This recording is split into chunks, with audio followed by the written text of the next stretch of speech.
Shalom, bien-aimés de Dieu, shalom. Bien-aimés, bienvenue à votre émission Plateau charismatique.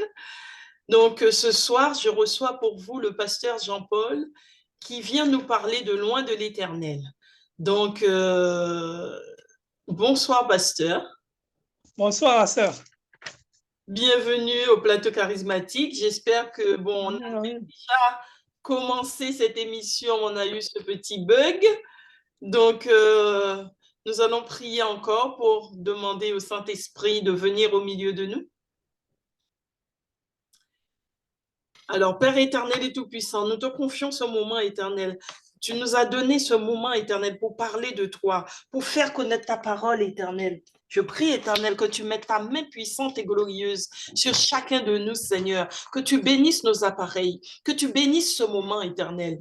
Oh, Père éternel et tout-puissant, bénis tous, éternel de gloire, qui vont recevoir, éternel de gloire, cette émission, Seigneur, qui vont regarder cette émission, Père. Oh, je prie, éternel de gloire, que tu nous bénisses, Seigneur, que tu nous remplisses, éternel.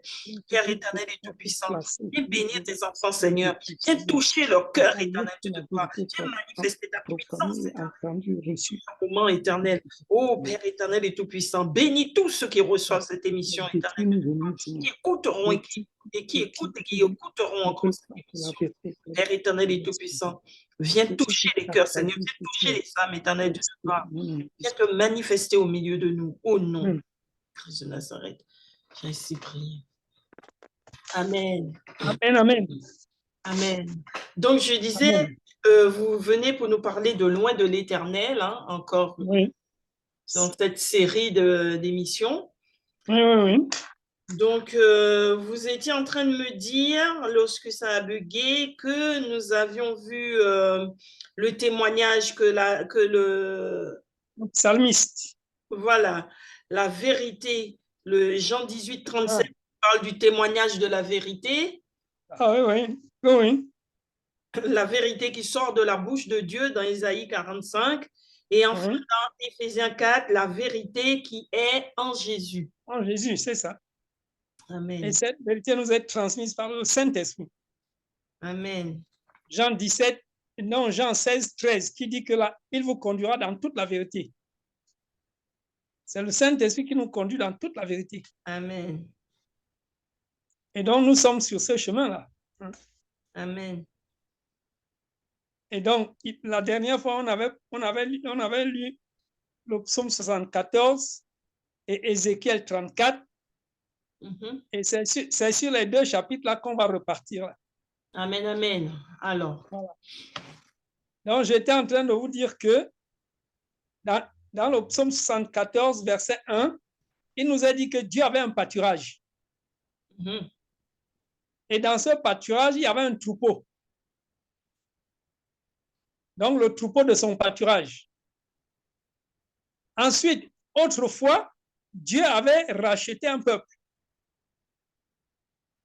Hein? Là, on voit, c'est sur le psaume 74 qui le dit, verset 2. Dieu avait un peuple qu'il avait racheté autrefois. Et ce peuple, c'est la tribu de son héritage. D'accord. Voilà. Alors, quand on parle de peuple, le psaume 9, verset 21, nous dit que ce sont les hommes. Quand on parle de peuple, il s'agit des hommes. Psaume 9, verset 21. Ça, c'est une référence à retenir. Alors, donc, le peuple de Dieu, c'est la tribu de son héritage. Voilà ce que ça veut dire. Maintenant, quand on regarde dans Jérémie chapitre 10, verset 16, on voit que la tribu, la tribu de l'héritage de Dieu, c'est Israël. D'accord. Donc, il a racheté un peuple qui est la tribu de son héritage.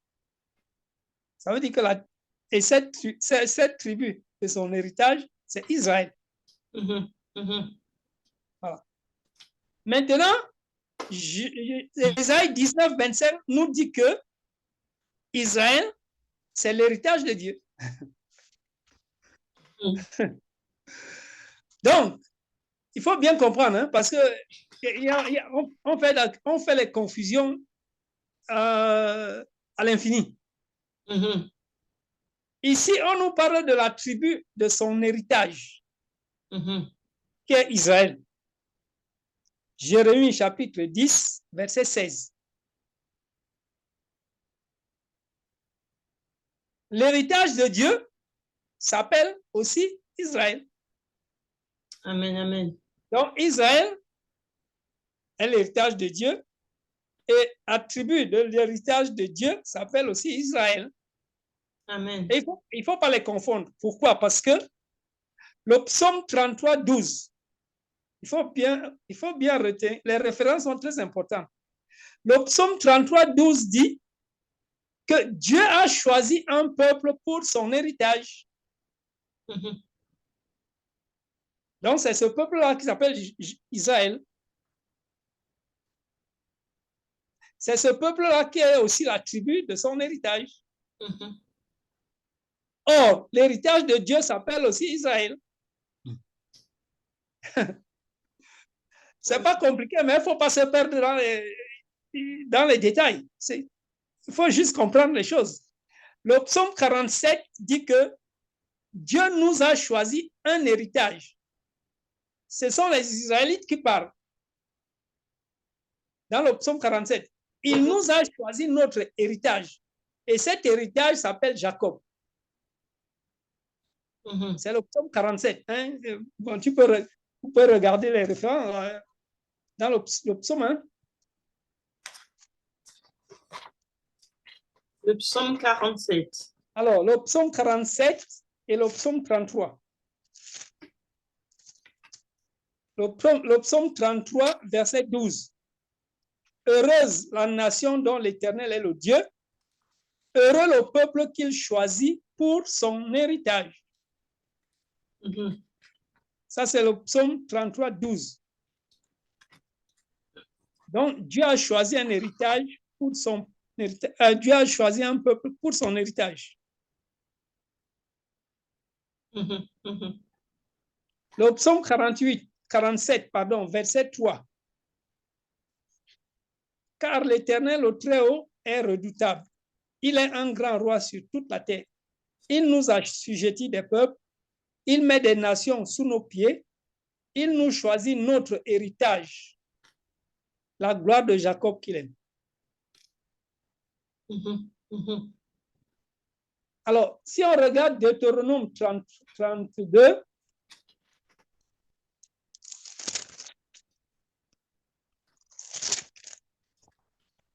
et le verset 8,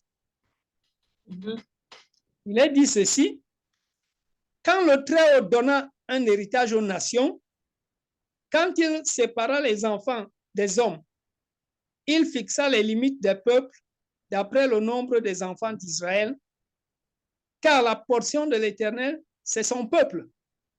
Jacob est la part de son héritage. Jacob est la part de son héritage. C'est-à-dire qu'il a choisi Jacob pour son héritage. C'est la tribu de son héritage.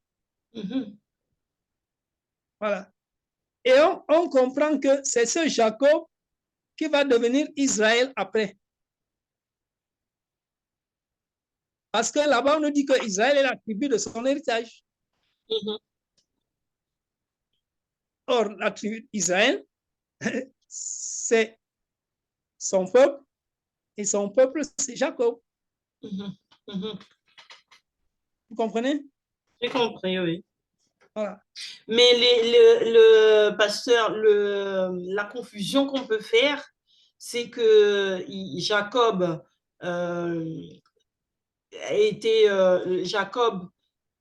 Dieu avait changé son nom en Israël. Mais justement, c'est ce que je viens d'expliquer. C'est que les gens, on n'explique pas ça. Jacob est devenu Israël. Il n'était pas Israël à sa naissance. Hein? Non, il n'était pas Israël à sa naissance. Voilà, il n'était pas Israël. Il est devenu Israël à sa vieillesse. Or, le jeune Israël, il a été appelé Israël depuis le ventre de sa mère. Ça, c'est Isaïe 49.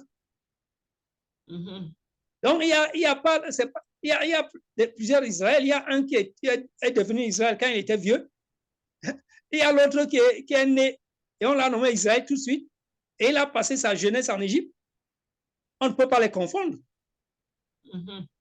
On ne peut pas les confondre. Ils n'ont pas la même histoire.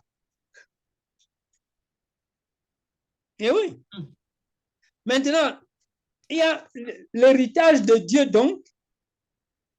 Dieu a choisi un peuple pour son héritage. Israël, c'est l'héritage de Dieu. Pourquoi il s'appelle l'héritage de Dieu? C'est ça le problème. Et comme il s'appelle l'héritage de Dieu, c'est pas parce que, enfin, il est devenu héritage de Dieu avant que Dieu choisissait son peuple. Parce que Dieu a choisi son peuple pour son héritage. C'est-à-dire qu'il avait déjà son héritage et ensuite il a choisi un peuple. En fait, il a choisi un peuple pour que son héritage redevienne comme il était avant. Parce qu'il avait une nation qui s'appelait Israël. Et à cause de la destruction, sa nation est devenue toute petite. Et donc, pour avoir le nombre de personnes qu'il avait avant, il a donc choisi un peuple. Il a choisi un peuple, il l'a appelé Israël, et il va transformer ce peuple en une nation. Hein? C'est pour ça que dans Ésaïe 51,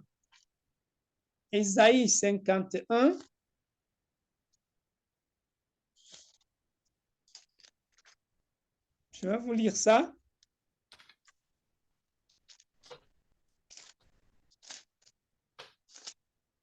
Alors, Ésaïe 51, quel chapitre? Oui, verset 4.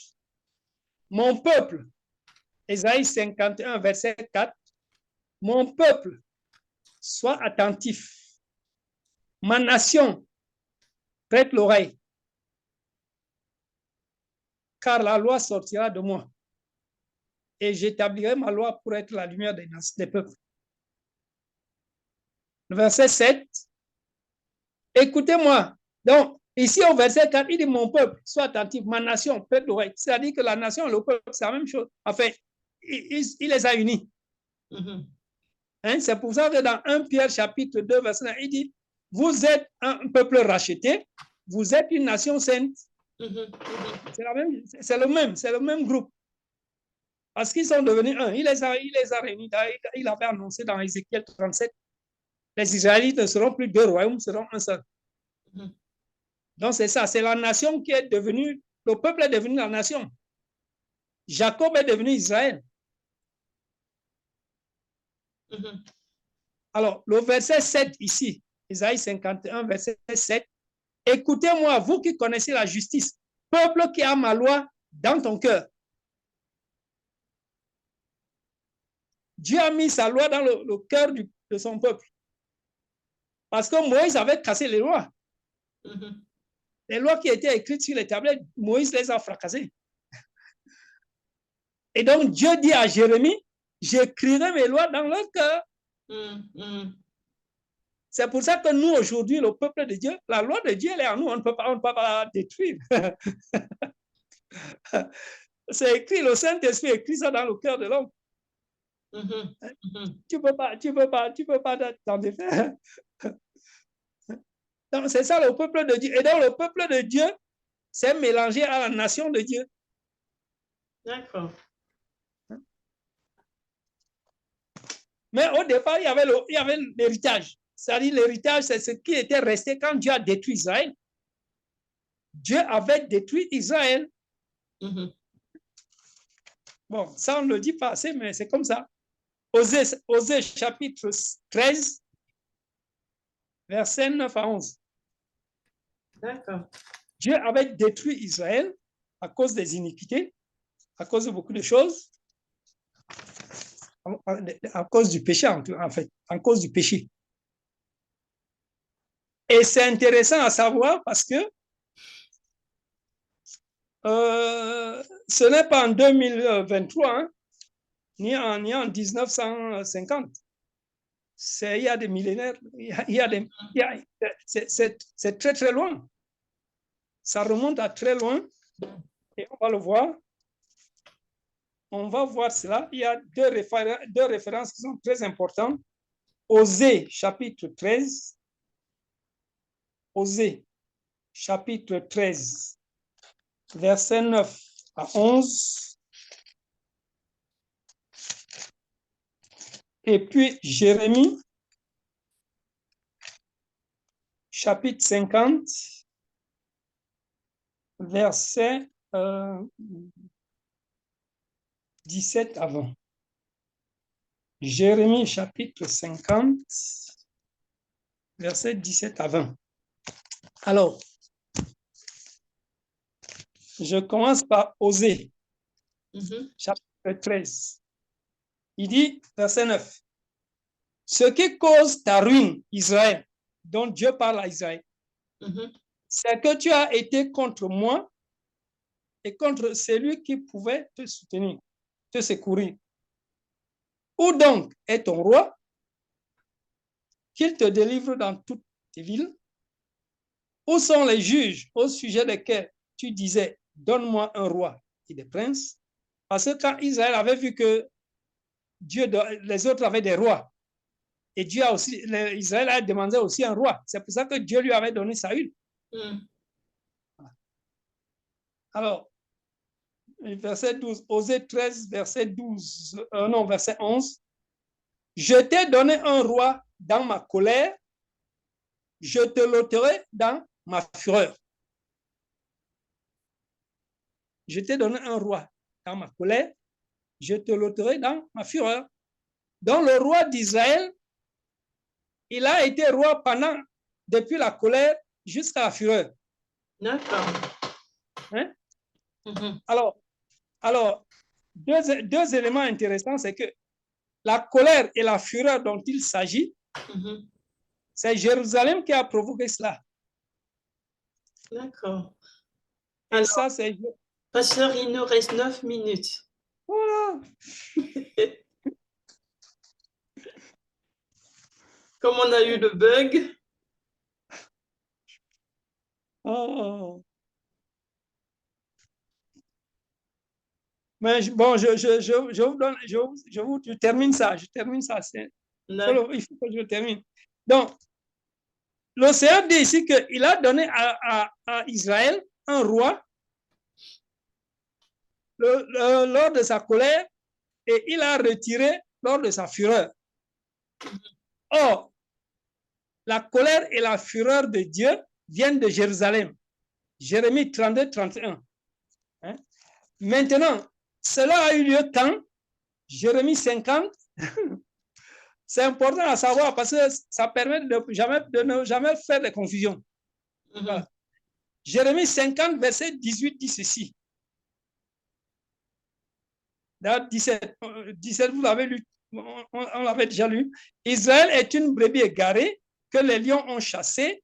Le roi d'Assyrie l'a dévoré le premier et ce dernier lui a brisé les os, Nebuchadnezzar, roi de Babylone. C'est-à-dire que Israël était une brebis égarée à cette époque-là. Et donc, le roi d'Assyrie, le roi de Babylone, chacun a fait sa part. Alors, écoutez la suite. C'est pourquoi, ainsi parle l'Éternel des armées, le Dieu d'Israël. Voici, je châtierai le roi de Babylone et son pays, comme j'ai châtié le roi d'Assyrie.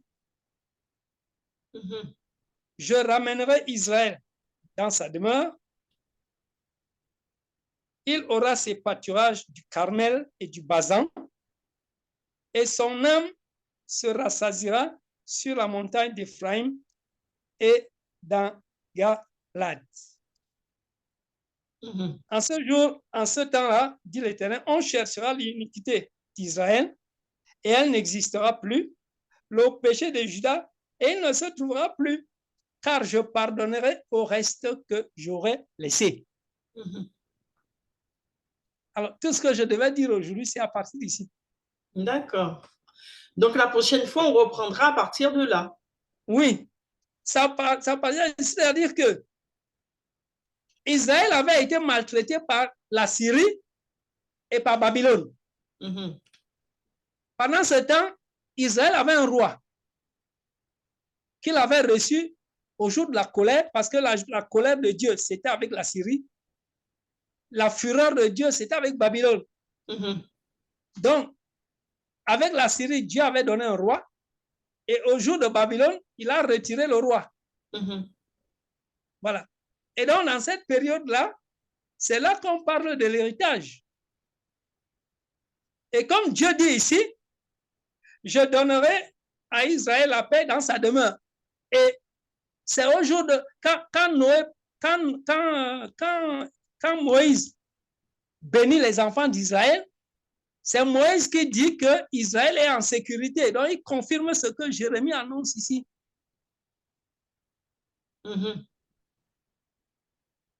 Ce que Jérémie annonce ici, Moïse confirme que c'est arrivé. D'accord, d'accord. Moïse confirme que ça, c'est déjà fait. Voilà. Donc, il faut revoir les choses. Hein. Alors, je vais vous demander de conclure, pasteur. Il nous reste 5 minutes. Oui, parce qu'en fait, c'est là qu'on... C'est là que je voulais rentrer dans le... C'est là qu'on devait... C'est cette partie-là qu'on devait traiter aujourd'hui. Oui. Et en fait, bon... C'est pas perdu. La prochaine fois, on essaiera, même dans les 15 jours qui viennent, de retravailler ça et oui. de reprogrammer. Ok, ben écoutez, qu'est-ce que je fais? Je fais rien. On ne fait rien. Hein? Eh ben, on va peut-être prier. Oui. Sur les... Il y a beaucoup d'informations ici dans ce passage de Jérémie. D'accord. C'est quoi le passage, Jérémie 50? 50, 17 à 20. Oui. Et puis, en fait, ça va avec Osée, 13, 9 à 11. D'accord. D'accord. Bon. Et puis, ça permet de comprendre le reste d'Israël, qui est dont Ésaïe parle dans Ésaïe chapitre 10. Ésaïe chapitre 10 parle du reste d'Israël. D'accord. Voilà, c'est la même période-là. En fait, je voulais faire, c'est ce que je voulais traiter aujourd'hui. Il faut qu'on soit un petit peu plus rapide. Ok. On va, la prochaine fois, on continuera. Eh bien, on continuera, on va reprogrammer ça. On va partir de là, oui. Voilà. Ok, on va prier. Oui. Seigneur, nous te rendons grâce, Papa, toi qui veux que tous les hommes soient sauvés et parviennent à la connaissance de la vérité. Papa, nous voulons connaître la vérité, nous voulons que la vérité nous libère de l'esclavage du péché, que la vérité nous libère du mensonge, que la vérité nous libère, Seigneur, de la captivité dans laquelle nous nous trouvons. Seigneur, nous te bénissons parce que tu as envoyé le Saint-Esprit pour nous conduire dans toute la vérité. Et nous voulons être disposés, Seigneur, et nous rendre disponibles pour la recevoir. Qu'à toi revienne toute la gloire, notre Dieu. Merci parce que nous croyons que tu vas nous donner les moyens et les opportunités, Papa, pour en savoir plus sur ces choses qui nous passionnent, Seigneur. Merci pour ce média que tu as mis à notre disposition. Merci pour ta servante que tu as établie pour cela. À toi la gloire, notre Dieu. Merci encore pour les auditeurs, pour tous ceux qui ont envie de connaître la vérité, pour tous ceux qui sont disposés à la recevoir, Seigneur. À toi la gloire et l'honneur dans le nom de Jésus. Seigneur, nous te remettons la suite. Que le Saint-Esprit nous conduise encore, Seigneur, parce que c'est lui le guide.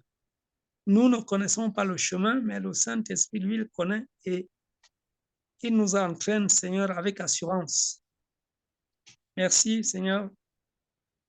Bénis ces appareils que nous utilisons. Permets qu'il n'arrive plus de bugs, Seigneur, que nous ne soyons plus interrompus et que nous puissions racheter le temps, Seigneur. À toi la gloire et l'honneur dans le nom de Jésus, j'ai prié. Amen. Amen. Amen, amen. Alors, merci, pasteur. Merci pour cette belle introduction. Hein. Donc, la prochaine fois, on rentrera directement dans le vif du sujet. Hein. Voilà. Et je remercie tous les téléspectateurs de nous avoir suivis. Mais vous nous excuserez si on n'a pas pu entrer en profondeur dans cette émission parce que nous avions déjà commencé. Nous avons eu un bug. Donc, on a dû recommencer et le temps est passé. C'est ça. Donc, voilà. Eh bien, je vous invite à rester connectés pour suivre le fil d'actualité et pouvoir prendre la suite de cette émission rapidement. Voilà. Eh bien, je vous dis merci et à bientôt. À bientôt, pasteur. À bientôt, ma sœur. Que Merci. Dieu te bénisse. Amen. Soyez bénis. Et bon week-end. Bon week-end. Merci à vous aussi. Merci.